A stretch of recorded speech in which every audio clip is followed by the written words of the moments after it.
Coming up, you versus gravity, or how to have fun in your very own fat cave without becoming a sideshow in your local hospital's currently overworked emergency department. This episode is a PSA.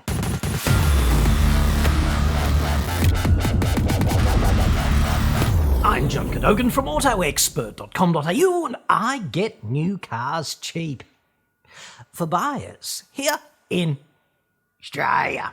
Website for that, obviously, or you can just click the card that I personally climbed up there and erected on my ladder without wearing pants. Again, still. Literally taking commando to a whole new level. Free bagging in space. Yes.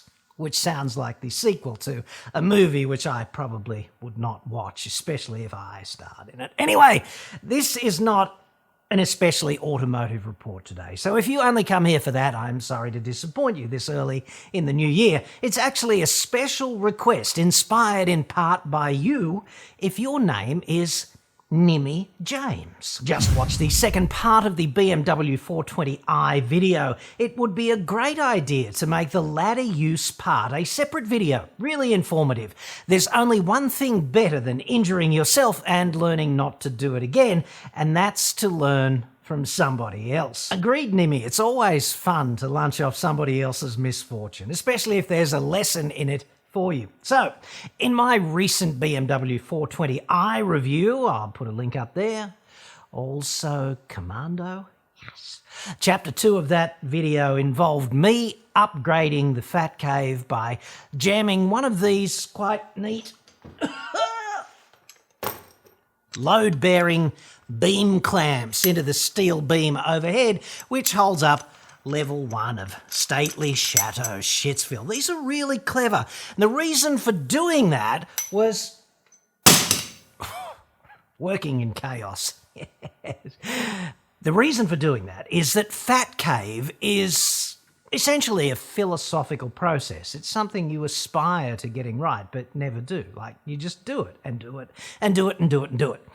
And the purpose of this particular beam clamp upgrade was the better to dangle my punching bag tantalisingly in front of my face so that it may more effectively mock my pathetic attempts to hurt its feelings in future and generally suck out my soul and destroy my will to live, leaving me a withered husk, which is the point of exercise. We'll get to that.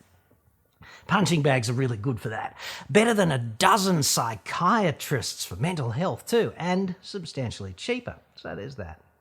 A little bit of ghetto engineering in the Fat Cave, right? And mainly I wanted to point out to you, if you have a flange mounting project, that you should become intimate with that flange in this particular way with a beam clamp, at the risk of sounding like pervert Yoda or something, versus doing something a bit ham-fisted like welding a fixture on or drilling a hole in the flange of your beam and bolting an eye bolt to that.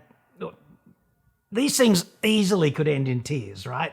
Those kinds of adaptations are generally a bad idea unless you really know what you are doing and fully understand beam design in the context of the loads that are, likely to be imposed upstairs.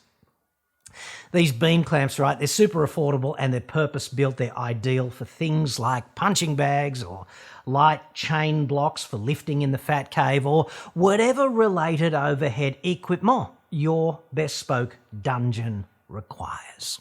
They're quite versatile like that. Obviously, to do this, I had to get up a ladder. In the case of the high ceiling in here, like 4.2 metres up a ladder, which is quite high, and this is a potentially dangerous thing to do, obviously. So I thought, without being a complete job site safety OCD Nazi type, that I might just provide you with some simple tips for you on doing this in your Fat Cave so that you could get up there and get back to Earth in one piece, which I think we all basically want. So the obvious place to start with ladders is to say that any time you get up one, you are at risk of falling, and falls are really bad. Like, accidental falls are a major cause of death and disability in Australia, and you're going to put yourself at risk by going up a ladder. And there's a few really simple rules, okay? So the first one is that you've got to get the angle of the ladder right. And that should be 75 degrees, which is like 15 degrees off the vertical, okay?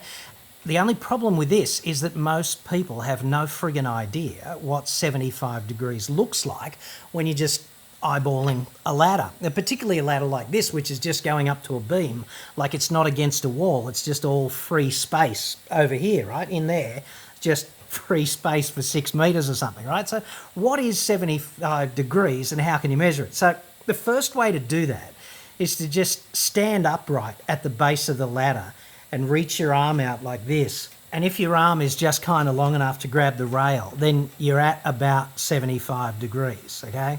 And the other way to look at it is it's 1 in 4, okay? So for every 4 meters you go up, the base of the ladder should be 1 meter out from the wall. Every 2 meters, it should be half a meter, like that, okay? So if you've got a 2 meter high ladder, it should be like half a meter out from the wall. A 4 meter high ladder, it should be like 1 meter out from the wall.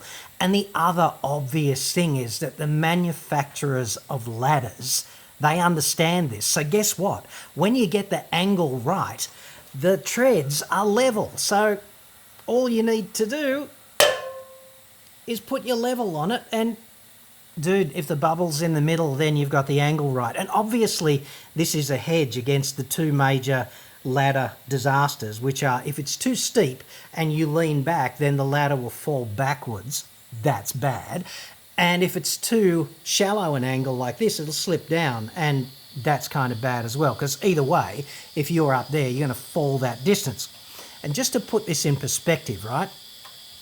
My head's going to be 4.2 meters up, and that essentially means that if I fall and I hit the ground, I'm going to hit the ground at about 30 k's an hour, and that's enough to hurt you badly. Like imagine coming off a bike and coming to a dead stop at 30 k's an hour. You're going to get hurt. If you're conscious and you fall like that, your body's going to your brain will invoke some really deep environmental sort of evolutionary programming that you probably haven't used for years, and you'll put your arm out or your leg will come out, whatever, and those things will get sacrificed so that your brain doesn't hit the ground with maximal impact, okay? This is pretty serious stuff. Like, it's even worse if you're unconscious while you're falling, and the obvious ways to be unconscious while you fall are electric shock, or B, get an impact in your eye. Like you're up there working above your head or something, and something you haven't seen flicks down and hits you hard in the eye. You can be instantly unconscious because your optic nerve is part of your central nervous system, and an impact or a significant sort of trauma to your eye can render you instantly unconscious. Ask me how I know, right? I know because of the conversation that I had many years ago, decades ago now, with the ophthalmic surgeon who saved the sight in this eye, right? Because I woke up one day lying on the grassy ground at the foot of a ladder, and I had no sensation of falling, and I just had terrible pain in my eye. And I'd been up the ladder doing a little bit of tree lopping, and I normally, with chainsaws and things of that nature, I wear safety glasses, like religiously. And I just noticed a branch up there, and I got up the ladder and I pulled it down, and it came away unexpectedly and went, speared me in the eye, wiped the top off my cornea. And the next thing I know is I woke up on the ground. And I said to the doc, while he was treating me one of the numerous friggin' times, while I lay there for 3 weeks with my head in a really tight bandage thinking, kill me now, right? I said to the doc, I've got no memory of falling. And he said, that's because your heart probably stopped. I went, blah, blah, blah, blah. How does that work? And he goes, optic nerve, central nervous system, impact there, lights go out. I went, So having been there and done this once, you're kind of an idiot if you run the same experiment again. So 2 things when you get up a ladder, even if you don't think you need that. 1, put your brain in a box in case you're unconscious when you fall. And 2, wear safety specs, because then optic nerve not so exposed to being put the lights out and then rebooting on the way down to the ground, because if you're unconscious, that programming will not run. Your arm will not go out that impact energy will not be absorbed by lesser importance type things in your structure. You won't get that potentially life-saving protection, and it can be really, really bad. But you also have to realise that if you're relying on these things as a primary defence when you go up a ladder, then you've kind of already failed, because you should have a multi-layered protection system, and the PPE should be like the last resort. It's kind of like a seatbelt, to which I would say better not crashing. Yeah, it's much better not to crash. Yeah, the seatbelt can help, but better not to crash. Yeah, putting your brain in a box like a bicycle helmet is ideal for this kind of thing, and wearing safety specs is perfect also. But really, you've got to organise the ladder on firm ground, good quality ladder that's not damaged in any way, 75 degrees. And the other pro tip is, if you've got to lean out here beyond the rail, or out here beyond the rail, then just imagine your belt buckle, okay? You're not allowed to move your belt buckle outside the boundary of these two rails, because then your centre of mass will remain within the uprights protecting you, and you won't end up in this situation where you're out here and all of a sudden the ladder starts to slide down the wall, because that's also bad. So anyway, without raving on too long about the safety aspect of doing this, I'm going to put my brain in a box, put my safety specs on, get this up here, clamp this on, put the punching bag together, and, dude, cue the montage.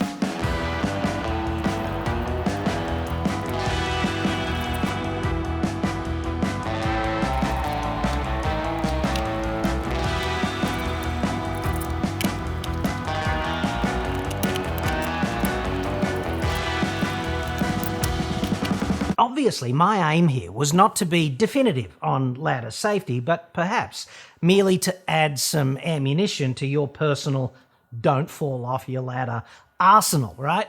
And I got some fascinating responses from you in the comments, so thank you very much. For example, this one here from Tony Henderson. Over 50, never climb over 1 metre without another pair of eyes on you. Over 60, stay on the ground unless you have a death wish. In principle, I agree with that, and on one level it is very difficult to argue with, isn't it?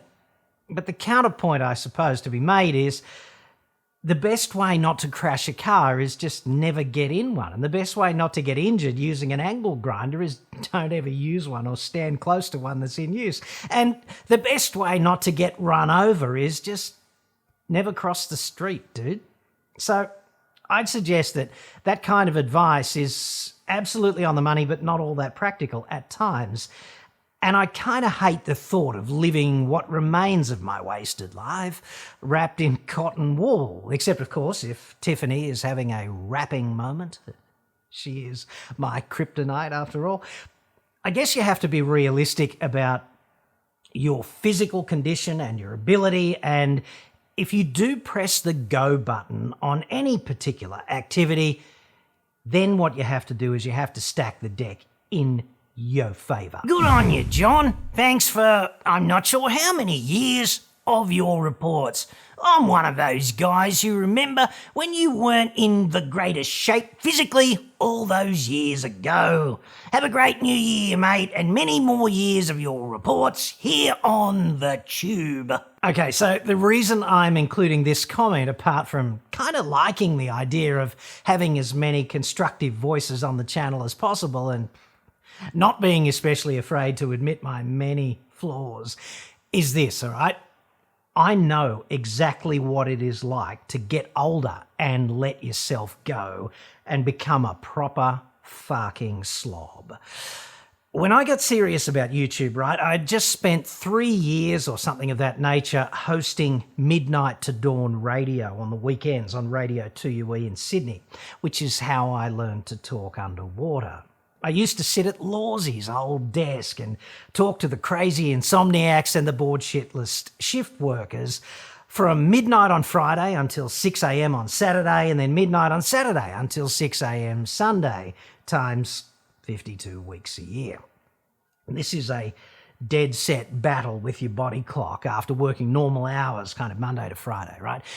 It's like flying to Europe once a week and you get all the jet lag, but you don't wake up in Florence, like, not once. And it just fucked me physically, like physically and mentally, if I'm completely honest about it. I ate badly and I stopped working out and I had no energy and I was a bit of a bastard too, frankly. And I put on like 12 or 13 kilos and generally just became a kind of more or less disgusting slob.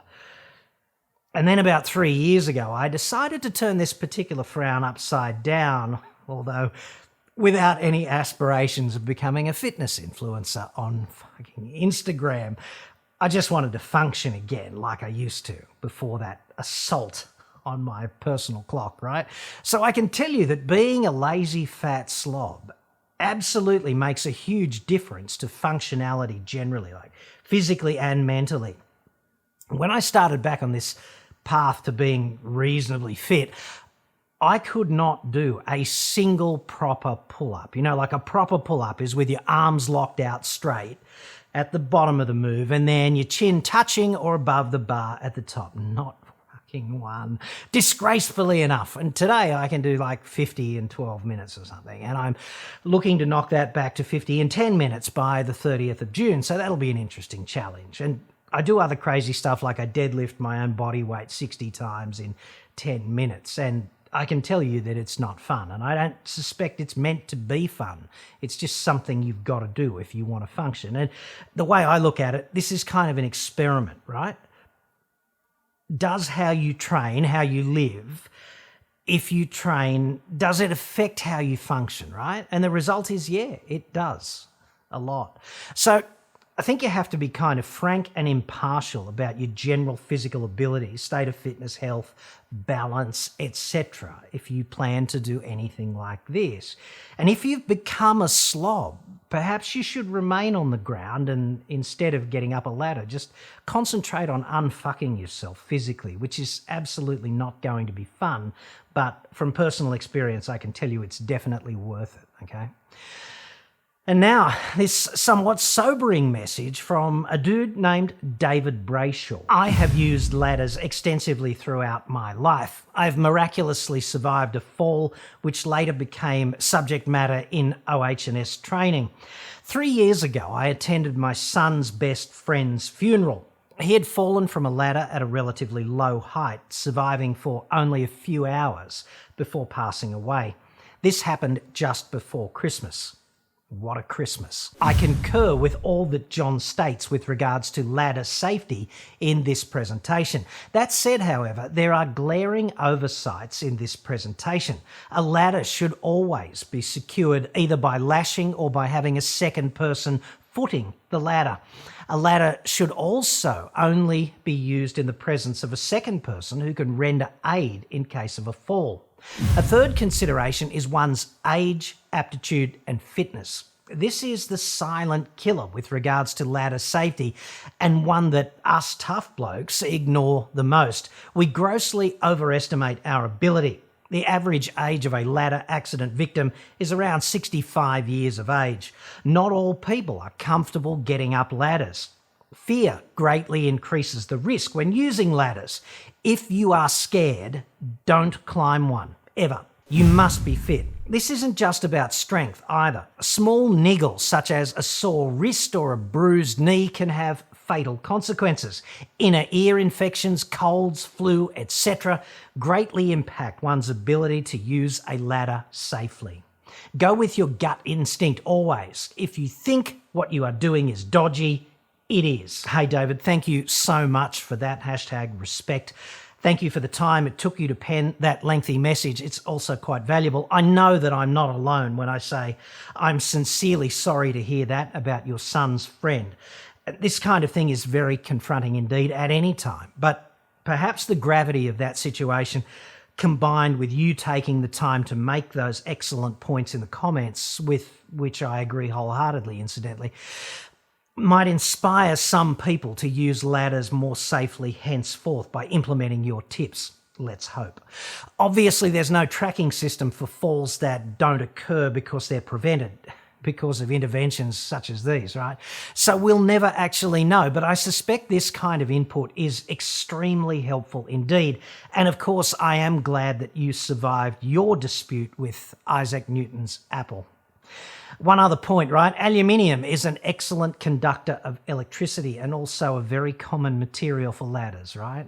Therefore, do look up for overhead wires when you are working around home, and you got to realise that the lighting circuits are not typically protected by core balance relays, also known as safety switches or residual current devices. So you are at risk if you're working on a lighting circuit, which you should not do unless you're an electrician, obviously.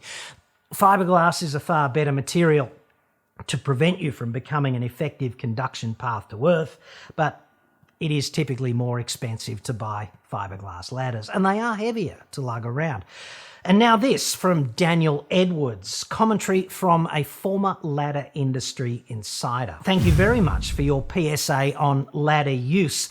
I worked for the two biggest ladder brands in Australia, including the one you use, when it was still under Australian ownership. I dealt with industrial, emergency services, defence, and the general public. Most of the general public are clueless when it comes to ladder safety. I know because I had to deal with the legal and customer service issues facing the company when an idiot fell off one. In all my years in the industry, never did a soldier fall off an assault ladder, a fireman fall off a ladder, or a worker in the electrical utilities fall off a ladder. Who fell off ladders? A few tradies and a lot of idiot consumers. Almost all who fell wanted to blame the ladder and wanted to sue the company. In every case I was involved in, said idiot knew nothing of basic ladder safety. A firefighter can climb a ladder fully laden with his equipment and come back down it carrying a person on their shoulders, breaking every OH&S rule while doing it. A soldier will scramble up an assault ladder in full kit ready to fire their firearm. Yet an idiot cleaning his, and it was always men, never a woman, gutters, cannot stay safe on a ladder. Thank you very much, Daniel. Once again, a brilliant piece of fairly unique perspective there. I appreciate the time that you spent making that comment. I remember watching an interview of a former Special Forces soldier once, and he said that one of the most terrifying things that he ever did was, counterintuitively, civilian parachuting. Like, this is a guy who had done halo jumps at night over some very hostile shitholes, right? No stranger to parachuting. And he's terrified jumping in the middle of the day with a bunch of amateurs, mainly because of how casually they treated what are supposed to be the multiple redundancies and related processes which the military routinely uses to ensure that you jump and then get to the ground intact. And they don't really care that much about you while you're jumping, right? But they do care that you are useful to the mission, because it's not much use if you wake up dead on the ground, is it? You're not much of an asset to the friggin' team. And it's even worse if you're injured, because then they've got to take care of you. So to me, this kind of thing is just like going to Bunnings, which is a fascinating place to walk around, especially on a Saturday. All of those slicing, dicing, and otherwise death-dealing machines on sale, and they look so shiny. I just want one of everything, right? You can buy a chainsaw and a 5-inch angle grinder and a ladder, and unless you work in industry or defence, nobody's going to stop you failing to use every safety procedure in the book, are they? You have to wear a mask at Woolworths, right? But using a drop saw at home remains the wild, wild west of personal risk. It's completely down to you, okay? At home, you are free to knock back a few beers, whip yourself up a ladder with that chainsaw in one hand and the angle grinder in the other if you want, and nobody is going to stop you. And I did not just say that doing this was a good idea, just for complete disambiguation. It is emphatically a bad idea. And frankly, YouTube is not that much help either. Dude, the number of well-meaning DIY YouTubers breaching basic safety processes with death-dealing tools and equipment is frankly breathtaking. Like using an angle grinder, wearing heavy gloves, hashtag entrapment hazard. They're doing it one-handed, taking the guard off, standing in line with the frigging disc. They're ticking every known box. And it's just because they don't know any better. If you've never worked in industry, you haven't had people shout at you that you're doing this badly, okay? I saw a dude locally here just the other day. He's using a chainsaw, okay? He's taken the time to put on earmuffs, but he's not wearing eye protection. Like, the mind boggles. And just go for a drive on the weekend and see the number of people using a lawnmower or a brush cutter in thongs, mate. I have to look away. I cannot watch that kind of shit. Okay, it's just so depressing. I guess natural selection is a thing, okay? And it's a weakness among us, and we have evolved into this mechanised world so rapidly that evolution has not actually had time to catch up and take all the bad genes out of the pool. Personal responsibility is a real thing here too, but you do have to know, don't you? So that you can be responsible. And ignorance is no defence when you wake up in hospital and you can't feel your friggin' legs. And I guess that's the point of me sitting here telling you this today and not just raving on endlessly about cars and car makers behaving badly. You probably don't think about putting on a seatbelt when you get in a car, right? And it's probably a long time in between crashes. I certainly hope so. So with that in mind, hypothetically, you could make an argument that a lot of seatbelt wearing is kind of useless or sort of redundant, unnecessary, whatever. I'm not saying that's a good idea either, and for complete disambiguation there, always wear your friggin' seatbelt, dude. These processes that you go through, these safety processes, right, they're meant to deliver a multi-layered protection system so that you need more than one link in the chain to fail in order to get hurt. That's why there's all of those different chains holding that one load, which would be your safety, your future, okay? The ladder's on safe, stable ground. It's on a foundation, right? It's back at the right angle. You put your phone in your pocket in case you land on the ground, you got to call emergency services. You put your friggin' brain in a box and your safety glasses on, and you keep your belt buckle between the rails, even if you're not wearing friggin' pants, and make sure somebody knows that you're going up there, and you make sure you're sufficiently de-slobbed to the extent that this activity is not a particular physical challenge. And as discussed earlier, if it feels dodgy, stop immediately and don't do it. De-escalate, get back to the ground, recalibrate the frigging plan. I sincerely hope this helps, right? The last thing emergency services need, especially right now in the midst of the Omicron COVID outbreak, is you to attend to, lying on the friggin' floor, Humpty Dumpty-fied. And thank you once again to everyone who commented so constructively on that last report.